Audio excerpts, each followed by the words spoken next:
श्री कृष्ण की लीलाओं से शायद ही कोई शख्स अनजान होगा, लेकिन क्या आप जानते हैं कि कृष्ण की मृत्यु कब और कैसे हुई थी? वो कौन था जिसके हाथों श्री कृष्ण की मृत्यु हुई? मानवता और मानव जाति को लगभग नष्ट कर देने वाला कुरुक्षेत्र का युद्ध शांत हो चुका था। अपने जीत पर पांडव खुश नहीं थे, बल्कि युद्ध से हुई तबाही को देखकर उनका मन बहुत विचलित था। युद्ध के बाद श्री कृष्ण पांडवों के साथ गांधारी और धृतराष्ट्र के पास बेटे दुर्योधन की मौत पर शोक जाहिर करने और क्षमा मांगने पहुंचे।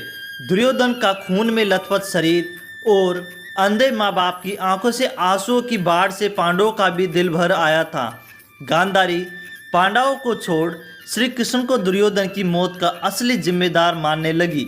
गांधारी ने श्री कृष्ण पर चीखते हुए कहा, आप द्वारकाधीश हैं, जिनकी पूजा मैंने खुद स्वयं विष्णु अवतार मानकर की। क्या आप अपने लिए जरा भी शर्मिंदा नहीं हैं? क्या आप चाहते हैं तो अपने दिव्य शक्तियों से इस युद्ध को टाल सकते थे।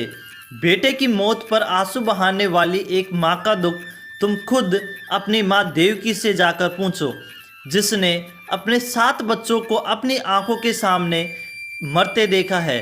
इसके बाद गांधारी ने श्री कृष्ण को श्राप देते हुए कहा, यदि भगवान विष्णु के प्रति मेरी आस्था सच्ची रही है तो आज से ठीक 36 वर्ष बाद तुम भी इसी धरती पर जीवित नहीं रहोगे।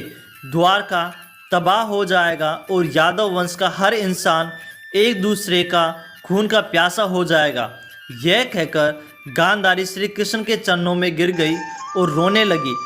श्री कृष्ण ने चेहरे पर हल्की सी मुस्कान लिए गांधारी को उठाया और कहा, माते, आपके श्राप का असर एक दिन जरूर होगा, बल्कि ये सिर्फ मेरे प्रति आपकी सच्ची श्रद्धा की वजह से नहीं, बल्कि बदलते समय की वजह से भी होगा। कहते हैं कि गांधारी का यही श्राप यादव वंश के विनाश और भगवान कृष्ण की मृत्यु का कारण बना। कई साल बीतने के बाद श्री कृष्ण के पुत्र सांबा गर्भवती स्त्री का वेश धारण कर ऋषि मुनियों से मिलने गए। यह देखकर ऋषि भड़क गए और उन्होंने सांबा को श्राप दिया कि तुम एक ऐसे लोहे के तीर को जन्म दोगे जो तुम्हारे कुल साम्राज्य का सर्वनाश कर देगा। इससे सांबा बहुत डर गए और उन्होंने इस पूरी घटना के बारे में उग्रसेन को बताया। सांबा को इस श्राप से बचने के लिए उग्रसेन ने कहा कि वो एक तीर का चूर्ण बनाकर उस प्रभास नदी में प्रवाहित कर दे। ऐसा करने से वो श्राप मुक्त हो जाएगा।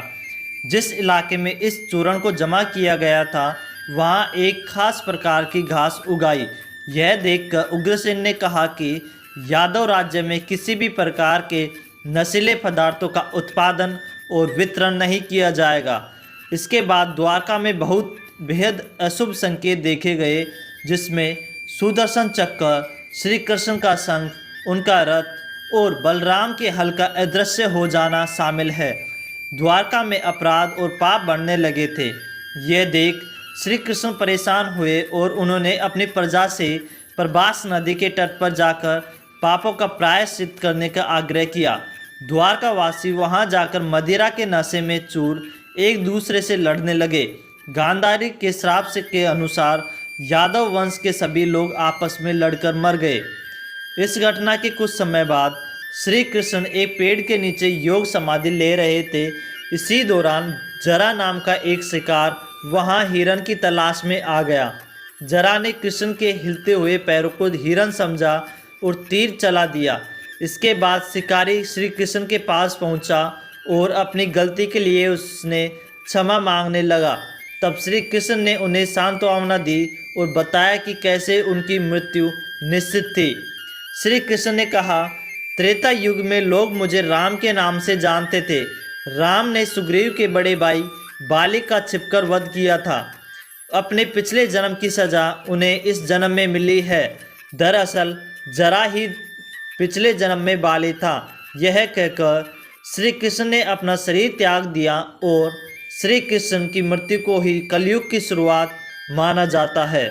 प्लीज़ हमारे चैनल को ज़रूर सब्सक्राइब कर देना। प्लीज़ ज़रूर सब्सक्राइब कर देना। आपके एक सब्सक्राइब से हमें बहुत मोटिवेशन मिलता है, इसलिए प्लीज़ हमारे चैनल को ज़रूर सब्सक्राइब कर देना।